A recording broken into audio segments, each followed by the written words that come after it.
கண்டிக்கப்பட வேண்டியவர்கள் அல்ல. செய்து கொள்ளுங்கள் அல்லது சேர்ந்து கொள்ளுங்கள், அப்படித்தான் நம்ம நிறைய விஷயத்த சொல்லணும். தேன் என்பது அவ்வளவு முக்கியம். டெய்லி உங்கள் டைனிங் டேபிளில் தேனை வச்சு சும்மா ஒரு ஸ்பூன் தேனை வீட்டில் இருக்கிற எல்லாரும் சாப்பிட்டீங்கன்னாவே அனைத்து பிரச்சனையும் தீர்ந்துடும். உடம்பில் புற்றுநோய் வராது. டிஸ்இன்ஃபெக்ஷனில் முக்கியமானது தேன். அதே மாதிரி நாட்டு சக்கரை கருப்பட்டி அங்காடியில் நிறையா பார்த்துருப்பீங்க. இப்போ ஜீனி வச்சுருப்பீங்க, ஜீனியை நெருப்பு வச்சிங்கன்னா எரியும். டெட் பாடியோட போட்டு கொளுத்தி பார்ப்பீங்க. பிரேதம் எரிக்கிறப்ப ஜீனி அள்ளி கொட்டுவாங்க. ஒரு 3 சத்தம் மட்டும் தெரிஞ்சுக்குங்க, ஜீனிக்கும் நாட்டு சர்க்கரைக்கும். கருப்பட்டி நாட்டு சர்க்கரை எது வேணாலும் இருக்கலாம். தென்னை மரத்துலேருந்து எடுக்கிறதும் கருப்பட்டி தான், பனை மரத்துலேருந்து எடுக்கிறதும் கருப்பட்டி தான், கரும்புலேருந்து எடுக்கிறதும் கருப்பட்டி தான், வளைகுடால ஈச்ச மரத்துலேருந்து எடுக்கிறதும் கருப்பட்டி தான். பதனி எது எதுலெல்லாம் வருமோ, எதை புழிஞ்சா தண்ணி வருமோ அதெல்லாம் சர்க்கரை செய்யலாம். ஜீனியில் இரும்பு சத்து 0, சர்க்கரை சத்து அதில் இரும்பு சத்து இல்லை.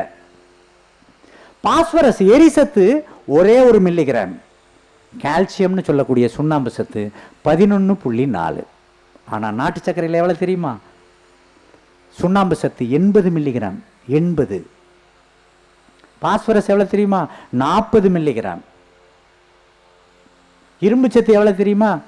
12 மில்லிகிராம். அப்போ ஒரு கரண்டி நாட்டு சர்க்கரை டெய்லி சாப்பிட்டாலே இரும்பு சத்துலேருந்து, சுண்ணாம்பு சத்துலேருந்து மூளை வளர்ச்சிக்கு அவசியமான சத்து என்ன? பாஸ்பரஸ். இந்த 3 சத்தும் அபண்டண்டாக கிடைக்கிதே ஒரு சின்னோண்டு ஒரு கரண்டி கருப்பட்டியில். கருப்பட்டியை எப்படி குடிக்கலாம்? காப்பி டீங்கிறது ரொம்ப கொடிய பானம் அப்படிங்கிறது ஒரு பக்கம் இருந்தாலும் நீங்கள் குடிக்கணுங்கிறப்ப காப்பி டீக்கு நான் உங்களுக்கு சொல்லிடுறேன். ஏன்னா ஐயா மாமரம் நிறையா வச்சுருக்காரு. காப்பி குடிக்கணும்னா 2 குடிங்க இப்போதைக்கு. ஒன்று மாங்கொட்டை இருக்கு இல்லையா, மாங்கொட்டையிலேருந்து பருப்பு எடுத்து காய வச்சு பவுட்ரு பண்ணி டப்பாவில் கொட்டி வச்சுட்டிங்கன்னா, நீங்கள் எல்லா சீசன்லேயும் ஒரு ஸ்பூன் மாங்கொட்டை பருப்பை போட்டு கொதிக்க வச்சு வடிகட்டி நாட்டு சர்க்கரையை போட்டு ஆற்றி சாப்பிட்டிங்கன்னா பிரம்மாண்டமான காப்பி. மாம்பருப்பு காப்பி, சிறுநீரகம், கர்ப்பப்பை, இதுக்கெல்லாம் மெடிசன். அது என்ன ₹1,00,000 எவன் மாம்பழம் சாப்பிட்றானோ அவங்ககிட்ட கொட்டையை மட்டும் நீங்கள் வாங்கிட்டு வந்துடுங்க. நீங்கள் காசு கொடுத்து மாங்கொட்டை வாங்க வேணாம், சாப்பிட்றவன் பக்கத்திலே நின்றுங்க, இதில் போட்டிருப்பான்னு சொல்லுங்கள். நாவப்பழம் போன சீசனில் நாங்கள் செஞ்சிட்டோம், நீங்கள் செஞ்சு பாருங்கள். ஒன்றும் ஹைஜீனிக்குங்கிற பேரில் அபத்தத்தை செஞ்சுக்கிட்டு இருக்கோம். நாவப்பழத்தை சாப்பிட்டு துப்புறான்ல, அந்த கொட்டையை வாங்கி கழுவி காய வச்சு பவுடர் ஆக்கிட்டிங்கன்னா நாவக்கொட்டை காப்பி பிரம்மாண்டமாக உங்கள் உடம்புல வேலை செய்யும். காப்பின்னா இந்த 2 பயன்படுத்திக்கிங்க. வெல்லம் போட்டு ஆற்றிக்கிங்க. டீ குடிக்கணும்னு ஆசைப்படுத்துங்களா?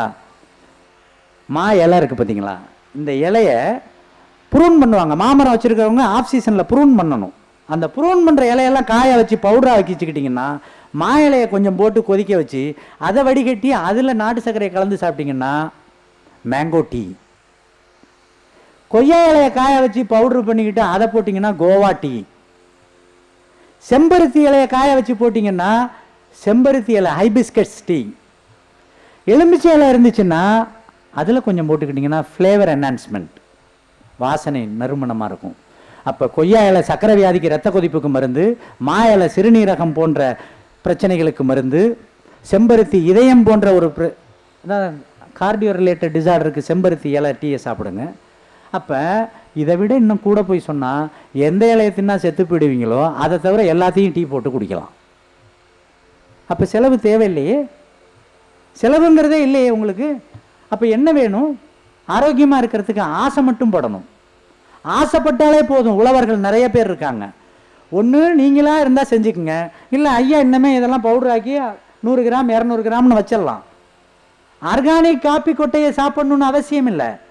ஏன்னா பாம்பேக்கு ஒரு 5-6 வருஷத்துக்கு முன்னாடி ஆர்கானிக் இதுக்கு போகிறப்ப தஞ்சாவூர்லேருந்து ஒரு நண்பர் என்கிட்ட சொன்னார், எனக்கு ஒரு உதவி செய்யணும். அவர் இப்போ குருமூர்த்தி மாதிரி கோகுல் மாதிரி ஆர்கானிக் சாப்பிடக்கூடிய நண்பர்கள், மது அருந்துறவர் சொன்னார், நான் நெட்டில் பார்த்துட்டேன், பாம்பேயில் ஜெர்மனிலேருந்து ஒரு கம்பெனி ஆர்கானிக் பிராண்டி கொண்டாந்து விற்கிறாங்க, எனக்கு ஆர்கானிக் பிராண்டி வாங்கிட்டு வாங்குறாரு. இந்த வேலையெல்லாம் நான் வச்சுக்க மாட்டேயா, நீ என்னையா நீ இயற்கைன்னு சொல்லிவிட்டு பிராந்தியை பற்றி உனக்கு என்னையா ஆர்கானிக் பிராண்டி இருக்குல்ல, நீ ஆர்கானிக் மார்க்கெட்டில் தானே, நீ வாங்கிட்டு வா அப்படின்னாரு. நம்மளால் முடியாது அப்படின்ட்டு. தங்க ஊசின்னு வயிற்றுல குத்திக்க முடியாது. அப்போ அந்த ஆர்கானிக்ங்கிறதுல காப்பி கொட்டையை வச்சு குடிச்சுக்கிட்டு இருக்கோம் இல்லையா, எங்கேயோ யாருக்கோ விளைஞ்ச ஒரு பொருள், அது காடை அழிச்சு நாடாக்கி அந்த இடம் ஏன் அந்த வெஜிடேட்டிவ் எல்லாம் மலை மேகத்தையே ரிசீவ் பண்ணாது, அந்த டீ இலையெல்லாம். ஆனால் இந்த மரங்கள் மலையை ரிசீவ் பண்ணும். இந்த கேனப்பீஸ்ன்னு சொல்லக்கூடிய சிவிகை மலையை இறக்கும். ஆனால் டீ காப்பி பயிர்கள் வந்து மலையை இறக்கக்கூடிய மேகத்தை திரட்டாது. சின்ன சின்ன விஷயங்கள் தான். நீங்கள் டீ தூள் குடிக்கணுமா, இந்த மாதிரி எந்த இலையை வேணாலும் போட்டு குடிச்சு பாருங்கள். குடிச்சிங்கன்னா தான் அந்த இன்பம் உங்களுக்கு தெரியும். உங்களுக்கு பட்ஜெட் வேறு ரொம்ப குறைஞ்சி போயிடும். பணமே வந்து ஒட்டடை அடைஞ்சிடும். வீட்டில் வச்சிங்கன்னா பணத்தை எடுக்கிறப்ப அதில் கொஞ்சம் ஒட்டடை அடைஞ்சிருக்கும், பழைய காலம் மாதிரி. இப்போ என்னென்னா சூடாகவே இருக்குது. பணம் வந்து சுட சுட வெளியே போயிட்டுருக்கு, பிரிண்ட்லேருந்து வெளியில் போயிட்டுருக்கு. பணம் மக்கி போய் பணத்தை எடுத்தாலே சளி பிடிக்கணும். அதில் இருக்கக்கூடிய ஃபங்கஸ் போய் பணத்தை தொட்டையா ஒரே தும்மலியா அப்படின்னு சொல்கிறவன் பணக்காரன். நோய் இருக்கக்கூடாது. பணத்தை பை நிறையா வச்சுக்கிட்டு எதுக்கு பணம், எதுக்கு பணம்? பணம் என்பது மனிதனை சீரழிக்கின்றது. பணத்திலிருந்து விடுபடுங்கள். தேவை மிக மிக அவசியம். தேவையை பூர்த்தி செய்ய இயற்கை பிரபஞ்சத்தில் நிரம்ப தந்திருக்கிறது. அதான் மகாத்மா காந்தி, இந்த ஒட்டுமொத்த மக்களின் தேவையை இந்த பூவி பூர்த்தி செய்யும், ஆசையை பூர்த்தி செய்யாது எந்த காலத்திலையுமே. உங்கள் எல்லா தேவைக்கும் இருக்குது, உங்கள் எல்லா தேவைக்கும் இந்த பிரபஞ்சத்தில் இருக்குது. நீங்கள் எப்படி வேணாலும் சாப்பிடுங்க. நான் சுடுதண்ணீர் குடித்து பழக்கப்படுத்திட்டேன். காப்பி டீ தவிர்க்க வேணாம், குடிங்க. இந்த காப்பி, இது மாங்கொட்டை காப்பி, நாவக்கொட்டை காப்பியை குடிங்க, டீ இதை சாப்பிடுங்க. சின்ன விஷயம் தானே. புரிந்து கொள்வதிலேயே நம்ம வந்து குறைச்சி இது பண்ணணும். இட்லி சாப்பிடணும். இட்லி எப்படி சாப்பிட்றது? நவீனத்தில் FAO, food and agriculture organisation, ஜெனீவாவில் இருக்கு இல்லையா, அதில் ஆய்வு பண்ணியிருக்காங்க. ஏஷியன் கண்ட்ரியில் இருக்கிற டிஃபன் எல்லாத்தையுமே அங்கே கொடுத்து ஆய்வு பண்ணி எந்த டிஃபன் நல்லதுன்னா முதல் பரிசு வந்து இட்லிக்கு தான் கொடுத்துருக்காங்க. நம்ம சாப்பிட்ற இட்லிக்கு தான் அந்த ஃபர்ஸ்ட் ப்ரைஸ். ஆனால் இட்லி எப்படி இருக்கணும்? நிறைய பேர் இட்லி அரைச்சி மாஸ்டராக இருப்பீங்க. என் வீட்டில் செஞ்சாங்கன்னா அப்படியே பஞ்சு மாதிரி இருக்கும். ஆனால் சாப்பிட்டவன் வந்து சிக்கலால் இருக்கான், சக்கரை வியாதியோடு இருக்கானே. அப்போ உங்கள் இட்லி பஞ்சாக இருந்து என்ன அர்த்தம்? ஏன் சக்கரை வியாதி வந்துச்சு, ஏன் பிபி வந்துச்சு? எளிமையாக தெரிஞ்சுக்குங்க. இட்லிக்கு அடிப்படையான பொருள் 2. ஒன்று அரிசி, இன்னொன்று உளுந்து. நாளையிலேருந்து அரைச்சி பாருங்கள். அரைச்சி பார்த்துட்டு ஐயாட்ட பதிவு பண்ணுங்கள். அந்த அரிசி கைக்குத்தல் அரிசியாக இருக்கணும், தீட்டாத அரிசியாக இருக்கணும். 1. உளுந்து தோலோடு இருக்கணும். அவ்வளோதான் விஷயம். வெள்ளை உளுத்தம் பருப்பு போட்டிங்கன்னா மாட்டிக்கிட்டீங்கன்னு அர்த்தம். நீங்கள் பெண்கள் குறிப்பாக சின்ன பிள்ளைங்கள்லாம் குரு மாதிரி, ராஜராஜன் மாதிரி, இந்த மாதிரி சுரேஷ் மாதிரி இருக்கிறவங்களெல்லாம் பார்க்குறப்ப இவங்க கூட வீட்டில் சமைக்கலாம்னு நினைக்கிறேன். ஏன்னா என் வயசில் இருக்கிறவங்க வந்து வீட்டில் பெண்கள் சமையல்னு அர்த்தம். இப்போ அடுத்த தலைமுறை வந்து டே காப்பி போட்டியாடா நான் ஏந்திரிக்கலன்னு கேட்கக்கூடிய பெண்கள் இருக்காங்க. இப்போ நாகரிக வளர்ச்சி. அவங்களுக்குள்ளே ஒத்து போகிறப்ப நமக்கு என்ன வருத்தம்? அந்த பிள்ளைகளுக்குள்ளேயே ஒத்து போகிறப்ப நமக்கு ஒன்றும் வருத்தம் கிடையாது. அப்போ சமைக்கிறவங்க ஆம்பளையோ பொம்பளையோ அதை பற்றி எனக்கு கவலை இல்லை. ஆனால் இட்லிக்கு போடணும்னு முடிவு பண்ணிட்டீங்கன்னா கைக்குத்தல் அரிசி, உளுந்து எப்படி இருக்கணும்?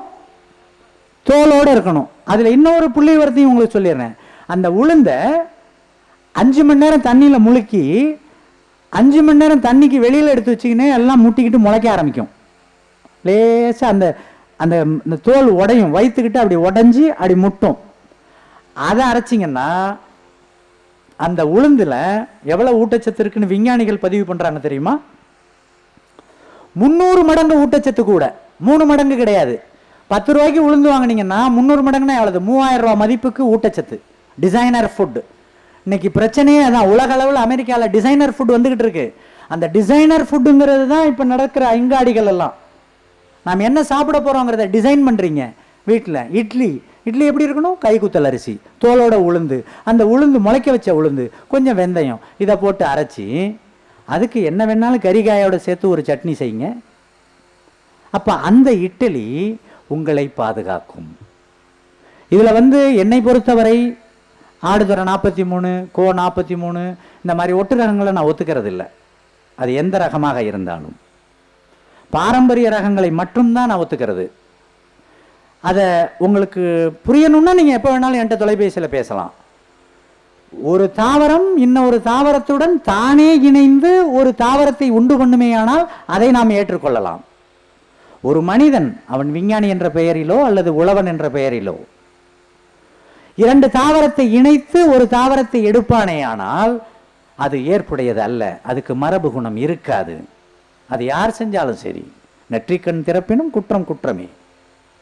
ஒரு மியூட்டேஷன் தமிழில் சடுதி மாற்றம். ஒரு உயிர் தன்னை மேன்மைப்படுத்துகிறது மியூட்டேஷனில், அந்த ஜெனட்டிக் கேரக்டரை மேன்மைப்படுத்துதுன்னா விஞ்ஞானிகள் எவ்வளவு வருடம் ஆகும்னு பதிவு பண்ணியிருக்காங்க தெரியுமா? 15,000 வருடங்கள், 15,000 இயர்ஸ். அதை 6 வருடத்தில் ஒரு வெரைட்டியாக ரிலீஸ் பண்ணுறோம்னா அதுவும் மனிதனின் பேராசையை தவிர இந்த பிரபஞ்சத்தின் அடிப்படை ஆசை அல்ல. எவாலுவேஷன் தியரி, பரிணாம வளர்ச்சி, தானே தன்னை புதுப்பித்துக் கொள்ளும் மனிதன் கணித்து புரிந்து பொறுக்கி திங்க வேண்டும். திரும்ப திரும்ப அதே வார்த்தை தான், மிக அருமையான யோக்கியமான வார்த்தை, பொறுக்கி தின்பது.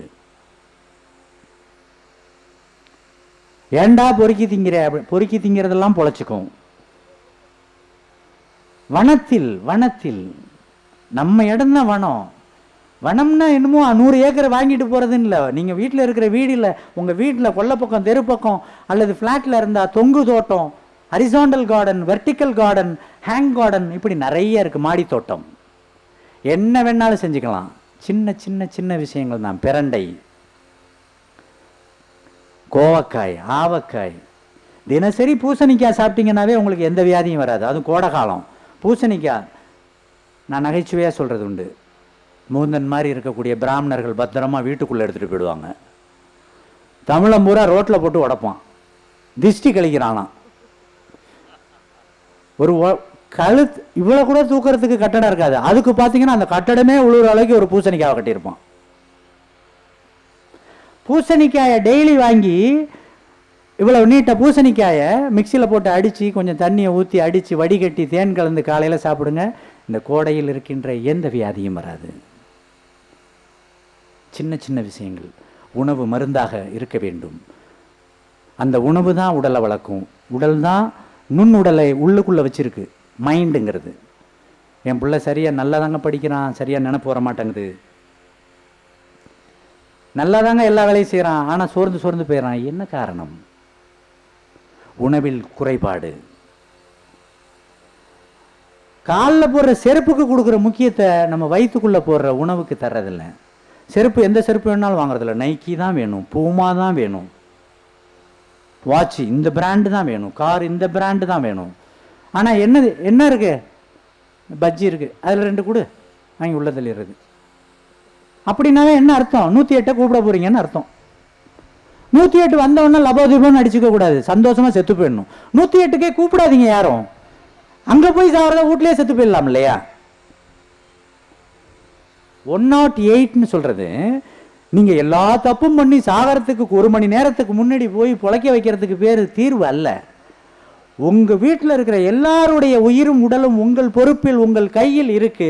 அதில் ஒவ்வொரு வேளையும் ஒவ்வொரு நிமிடமும் விழிப்புணர்வோடு இருந்து இயற்கை உழவர்களை பாதுகாத்து இயற்கை உணவை உண்டு இயற்கை வாழ்வியல் வாழ்ந்தால் உழவு என்பதும் வாழ்க்கை என்பதும் இன்பமயமானது. நண்புங்கள் நண்பர்களே, சகோதர சகோதரிகளே, நம் சமூகம் நம்மை மட்டும் நம்பி இருக்கிறது. நம் எதிர்காலம் நாம் நினைத்தால் மலரும். நினைப்போம், இன்றிலிருந்து குறைந்தபட்ச செயலில் இறங்குவோம். வாருங்கள், அனைவரும் செயல்படுவோம். நன்றி, வணக்கம்.